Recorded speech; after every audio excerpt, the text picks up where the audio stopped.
Hello, Maverick traders. Welcome out to your currency recap. It is February 26th. Corey here with you. Let's jump into it. We're going to take a look at what meaningful news is out there in the markets. There's some interesting changes potentially taking place in equities. Equities have been leading this rally to the upside, so we think that's important. We'll talk about charting of currency baskets, which currencies are outperforming, underperforming, how crypto's doing, and then we're always going to highlight our very best ideas list. Disclaimer. This video was created for professional Forex and crypto traders. Maverick Currencies is a proprietary trading firm that employs professional traders around the world. Our traders trade firm capital and keep 70 to 80% of profits they generate. All trades and analysis in this video are for professional traders only. If you are interested in becoming a professional Forex and currency trader for Maverick, click the apply button in the video description. Let's break down what happened today. So today was really kind of an interesting day for a couple of reasons. On the movement side, there wasn't a ton of movement, but the way that things moved was significant. So look at a couple of charts. Nvidia and Berkshire Hathaway. These are, to me, traditional exhaustion highs. Notice how Nvidia has been on this huge, gigantic run and now starting to see massive volume up at the highs, an exhaustion type of look. Look at Berkshire Hathaway's chart.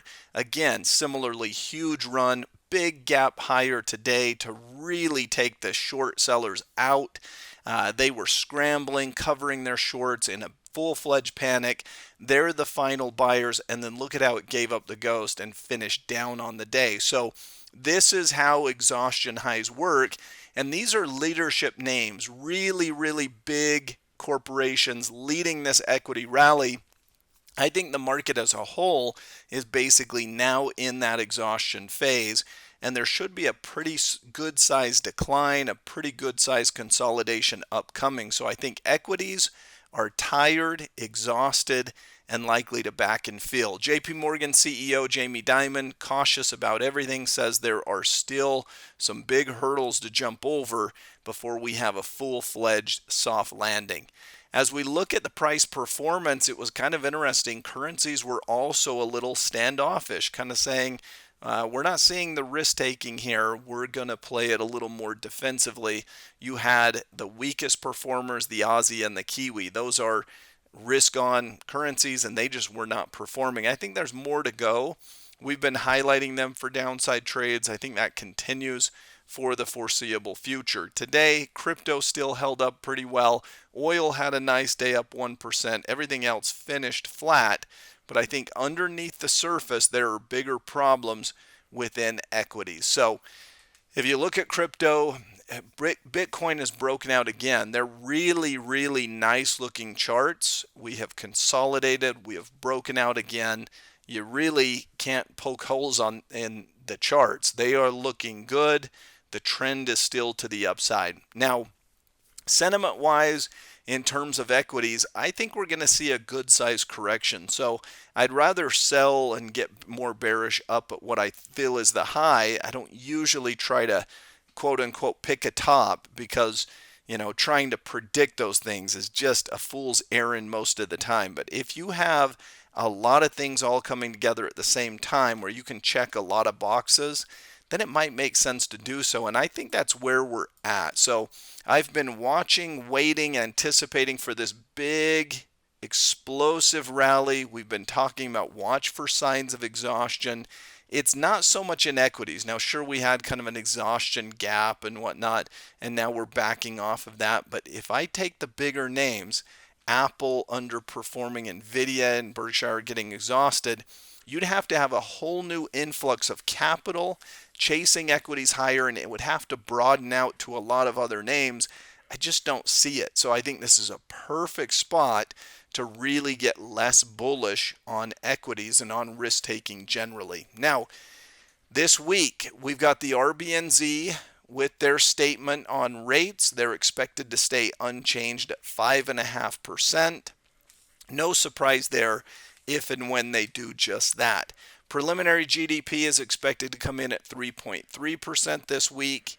We get a GDP number out of Canada, and the Fed always watches this core PCE number. This is their preferred measure for inflation.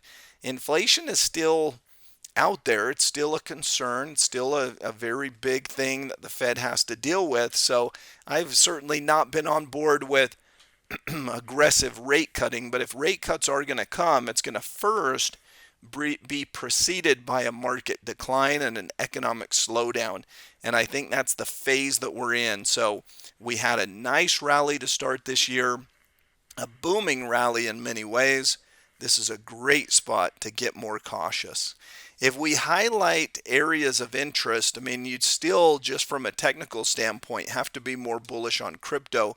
But on the long side, look at things like the euro in currency land. If you're pairing that up on the short side, you still have to consider Aussie and Kiwi. Downward trending charts, momentum and trend continue to be bearishly to the downside. And I'd also highlight the British pound. That's been one that we've highlighted to the upside a number of times. It's another currency. I feel like euro and British pound are both really set up well to continue to advance in the shorter term. All right, so if we highlight possible ideas, I'm going to highlight that British pound chart because you've consolidated for the past few weeks, and from bases like this, I mean, it's kind of an ascending triangle. When you have a long drawn out base like this, it just creates a nice foundation to build upon. And that's where the British pound is. I suspect this is going to break out to the upside. Now, is it a truly defensive currency? Not always, but there's more to like about this. And if we're right that they're not going to aggressively be able to cut rates in the short term, that's something that was getting priced into the British pound, and that's starting to be unwound. So the first phase of this was an unwind. Now you've consolidated. There should be a whole nother phase of higher rates for longer, even over in the UK. So British pound, euro, those continue to look like more opportunities to the upside. We'll continue to play relative strength and weakness, send out our currency recaps, and always finish off with a trading room over the weekend to wrap up the week. I hope you enjoyed today's currency roundup. Have a great rest of your night and a great week ahead. Goodbye, everyone.